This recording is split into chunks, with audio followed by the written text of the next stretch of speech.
Welcome class 8 in our today's SST class. Students, as you all know, in our SST class, we are discussing our geography sections, and in our previous classes, we have started geography chapter second, natural resources, जहाँ पर हम लोगों ने पढ़ा कुछ natural resources के बारे में। हमने देखा how land are important for us, land resource किस तरीके से हमारे लिए इम्पोर्टेंट है और किस तरीके से हम उसको कंजर्व कर सकते हैं। देन हमने देखा कि सॉइल क्या है, सॉइल की फॉर्मेशन किस तरीके से होती है, वो कौन से फैक्टर्स हैं जो सॉइल के फॉर्मेशन में हमारी हेल्प करते हैं और किस तरीके से हम सॉइल का कंजर्वेशन कर सकते हैं। देन हमारे लास्ट क्लास में हम लोगों ने वाटर रिसोर्स के बारे में पढ़ा था, ठीक है। और आज हमें समझना है कि वाटर की हमारे लिए इम्पोर्टेंस क्या है और किस तरीके से हम वाटर को कंजर्व कर सकते हैं। Okay, so let's start. Students, हम लोगों ने समझा कि किस तरीके से वाटर हमारे लिए इम्पोर्टेंट है और हम सब समझ सकते हैं, हम सभी लोग जानते हैं कि बिना वाटर के ह्यूमन लाइफ तो पॉसिबल ही नहीं है। हम बिना खाना खाए, बिना फूड के तो कई दिनों तक रह भी सकते हैं, पर water, without water we can't live. हम रह ही नहीं सकते हैं, बिल्कुल जीवित ही नहीं रहेंगे, हम सर्वाइव ही नहीं कर सकते। लेकिन फिर भी हम देखते आ रहे हैं कि कहीं ना कहीं वाटर की स्कैरसिटी हमारे साथ है।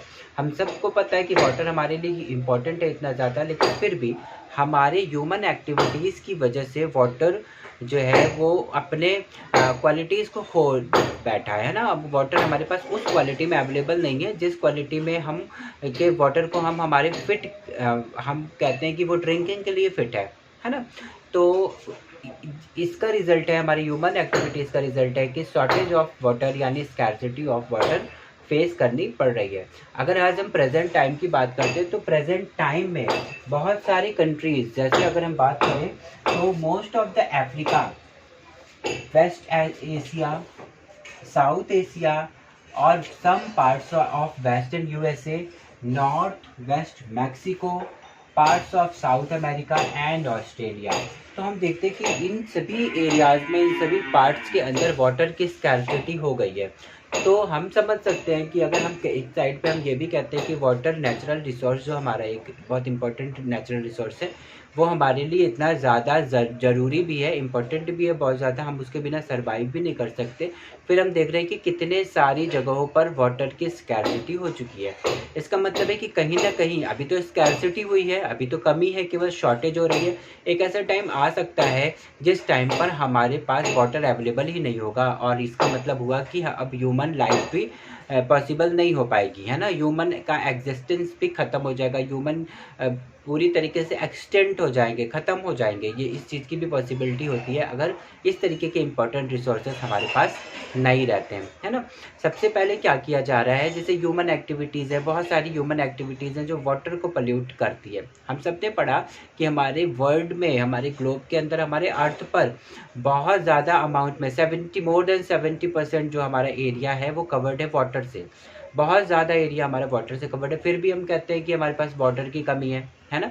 क्यों? क्योंकि जो सेफ ड्रिंकिंग वाटर है या फ्रेश वाटर है वो केवल और केवल 1% है हमारे पास, और उस 1% में भी हमारे पास बहुत सारा वाटर फ्रोज़न फॉर्म में है ना, मेल्ट, जो कि स्नो के फॉर्म में हमारे पास अवेलेबल है। तो ड्रिंकिंग वाटर तो हमारे लिए वाटर के फॉर्म में बहुत कम अवेलेबल है, और उस पर भी हमारी ह्यूमन एक्टिविटीज़ इस तरीके से है कि वो अवेलेबल वाटर को भी हम सब लोग पल्यूट कर रहे हैं। तो हमें उन चीज़ों को स्टॉप करना होगा अगर हम चाहते हैं कि फ्यूचर में भी ह्यूमन सर्वाइव कर सके तो, ठीक है। समझते हैं कि वो कौन कौन सी एक्टिविटीज़ है जो वाटर को पल्यूट कर रही है, वाटर बॉडीज़ को किस तरीके से नुकसान पहुंचा रही है। तो हमारी human activities like discharge of untreated water, है ना।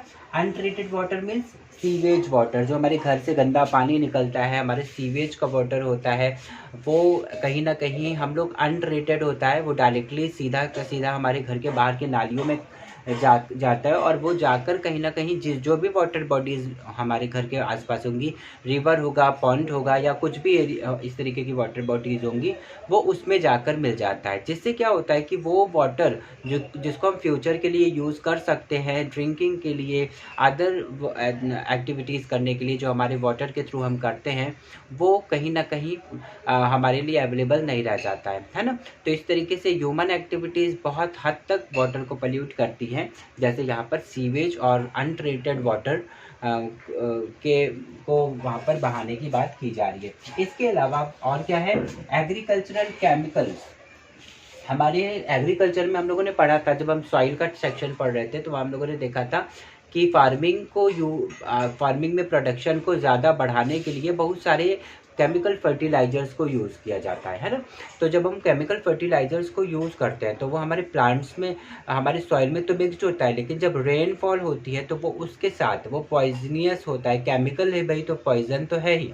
वो पॉइजनियस एलिमेंट जो है वो ड्रेन आउट होकर बह के हमारे वाटर बॉडीज़ में जाकर मिल जाता है, जिससे हमारा वाटर पॉल्यूटेड हो जाता है। उस वाटर में हमारे केमिकल्स का मिक्सचर पहुंच जाता है, जिससे वो वाटर अनफिट हो जाता है ड्रिंकिंग के लिए, है ना। तो ये एक ह्यूमन एक्टिविटी है जो वाटर को पल्यूट कर रही है।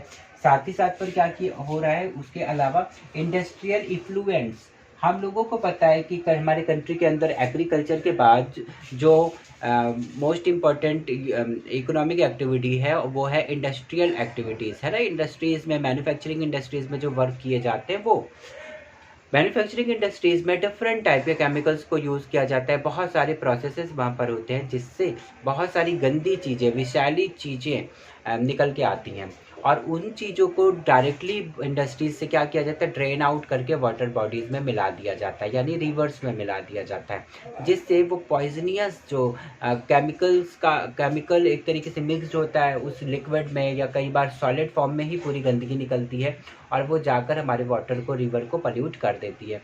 तो ये ह्यूमन एक्टिविटी जो कि हमारे वाटर को पल्यूट कर रहा है। साथ ही साथ पर ऐसी और भी बहुत सारे ह्यूमन एक्टिविटीज़ हैं जो हमारे वाटर बॉडीज़ को पल्यूटेड कर रहे हैं, है ना, पल्यूट कर देते हैं, उसको अनफिट कर देते हैं ड्रिंकिंग के लिए। तो हम इस तरीके की एक्टिविटीज़ को अगर स्टॉप कर दें, रोक देते हैं, तभी हम हमारे फ्यूचर के लिए वाटर को अवेलेबल करा पाएंगे अपने लिए। तो ये है कुछ ऐसी एक्टिविटीज़ जो वाटर को पल्यूट कर रही है, या जिनकी वजह से हमारे पास जो अवेलेबल अमाउंट ऑफ वाटर है वो भी किसी न किसी तरीके से अनफिट हो रहा है।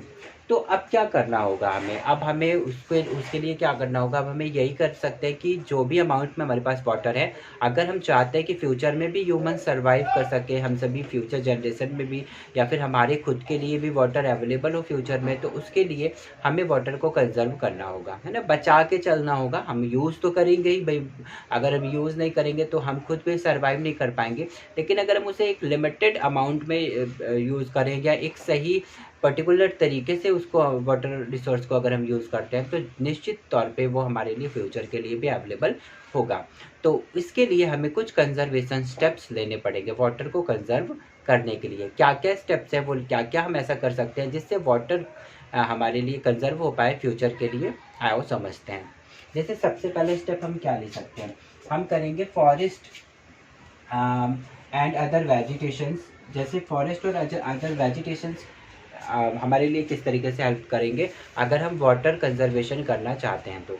ठीक है, हम क्या करें, हम डिफॉरेस्टेशन को रोक दें। हम जो भी पेड़ों की कटाई हो रही है, फ्लोरा जो हमारा है वो उसको हम काट रहे हैं अब ह्यूमन ग्रेड की वजह से, तो हम उसको स्टॉप कर दें, क्योंकि कहीं ना कहीं फॉरेस्ट और यानी हमारा वेजिटेशन जो है वो वाटर के अवेलेबिलिटी के लिए भी रिस्पॉन्सिबल है। जैसे होता क्या है कि जिन एरियाज़ में ट्रीज़ हैं, हम लोगों ने पढ़ा था पिछले क्लास में भी, हमने समझा कि पेड़ों की जड़ें, जो हमारे पौधों की जड़ें होती हैं, वो हमारे सॉइल को पकड़ के रखती हैं, है ना, और पकड़ के रखती हैं जिससे हमारे सॉइल इरोजन नहीं होने पाता है। और जब क्या होता है कि जब इस तरीके का सीन होता है कोई, तो और पेड़ पौधे क्या है, वो लगातार उनकी मजबूत जड़ें वाटर को अब्जॉर्ब करने की कोशिश करती रहती हैं, है ना।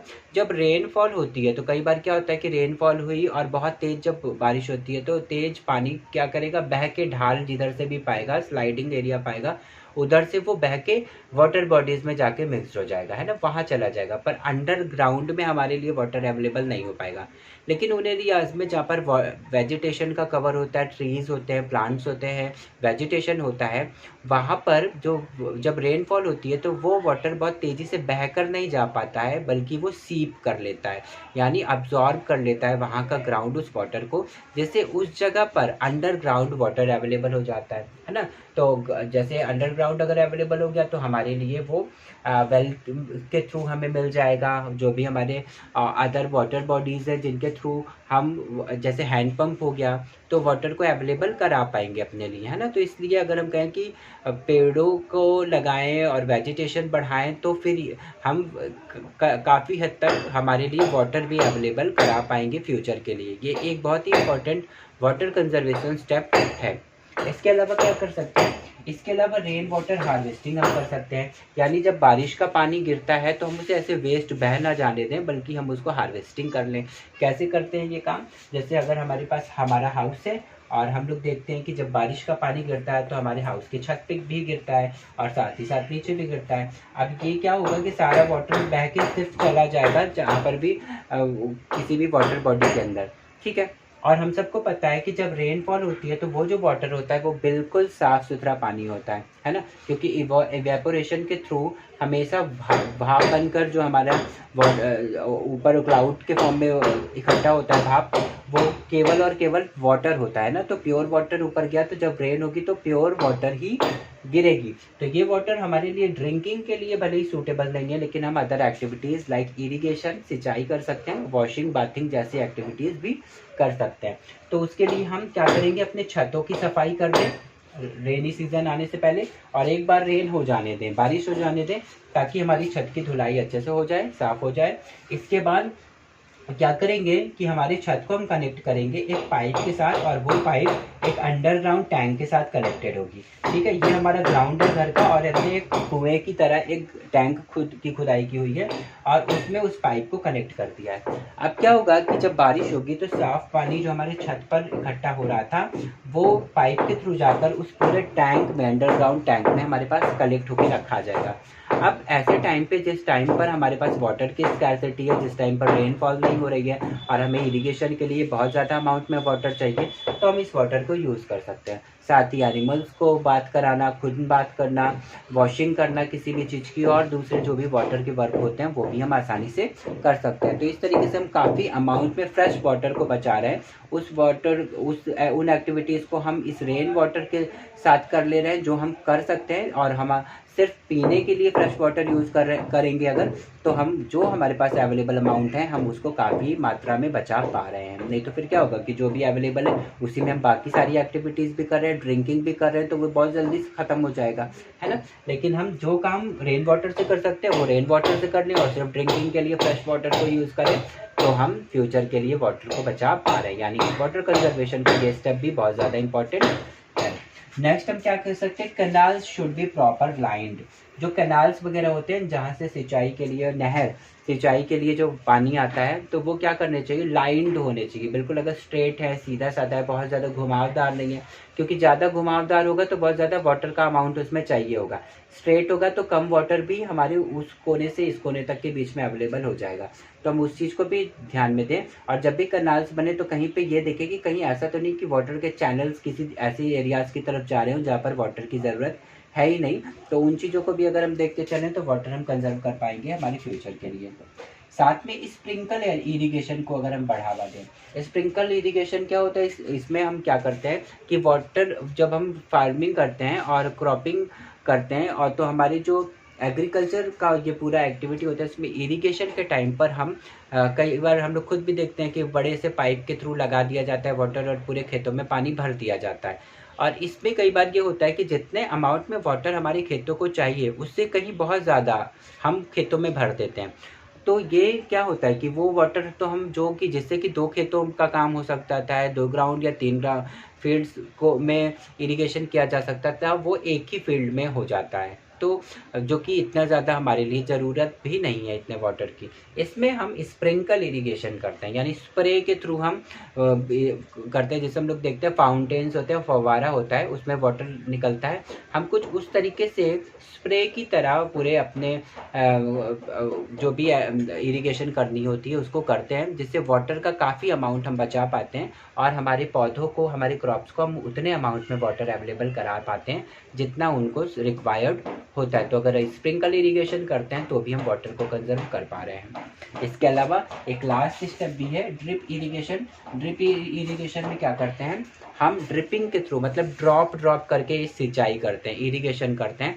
हम लोग क्या करते हैं कि हमारे जो क्रॉप्स होते हैं गांव में, अपने हम लोगों ने सबने देखा हुआ है कि थोड़े थोड़े दूर पर प्लांट्स लगे हुए होते हैं और हम खेतों में पूरा पानी भर देते हैं। तो जो पेड़ों के बीच में या क्रॉप्स के बीच में जो गैप होता है, हम उस सॉइल को भी बिल्कुल मतलब अच्छे तरीके से पानी अवेलेबल करा देते हैं, जबकि उसको उतनी की ज़रूरत नहीं होती है।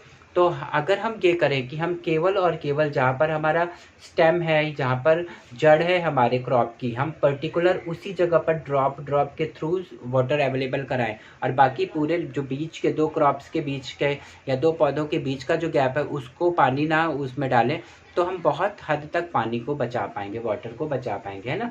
तो ड्रिप इरिगेशन में क्या किया जाता है कि ड्रॉप करके हम सिर्फ और सिर्फ प्लांट्स पर ही पानी डालते हैं, ना कि पूरे फील्ड में पानी भरते हैं, जिससे काफ़ी अमाउंट में हम वाटर को बचा पाते हैं। ठीक है, तो ये कुछ स्टेप्स हैं। इनके अलावा जैसे हम लोग घर पे भी बहुत सारे स्टेप्स ले सकते हैं। जब हम बाथिंग कर रहे हो तो हम उतने ही अमाउंट में वाटर को लें, नहाते समय जितना हमारे लिए ज़रूरी है। ऐसा नहीं हो कि नल को हमने ऑन किया हुआ है, चल रहा है और हम बहुत देर तक बैठ के नहा ही रहे हैं। या कई बार हम अगर घर को वॉश कर रहे हैं, धुलाई कर रहे हैं, तो हम उसको वाइपिंग भी कर सकते हैं, पोछा भी मार सकते हैं। ज़रूरी नहीं है कि हम डायरेक्ट पाइप से ही बहुत स्पीड में पानी का फ्लो करके तभी हम घर को साफ़ कर सकते हो, है ना।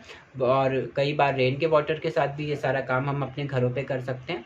तो इस तरीके से हम बहुत सारे ऐसी एक्टिविटीज़ जो हम घरों पे भी कर सकते हैं, इनके थ्रू भी हम रेन वाटर मतलब वाटर को कंजर्व कर सकते हैं।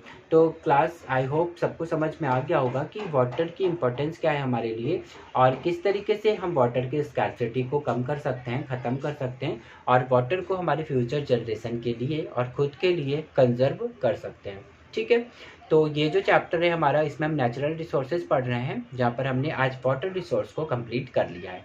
इन our next class we will start natural vegetation. हम पढ़ेंगे कि नेचुरल वेजिटेशन क्या है और किस तरीके से वो हमारे लिए हेल्पफुल है, किस तरीके से हमारे लिए इम्पोर्टेंट है और वो कौन कौन से स्टेप्स हैं जिनसे हम नेचुरल वेजिटेशन को कंजर्व कर सकते हैं। Okay, so students, now we will meet in our next class. Till then, take care and have a nice day.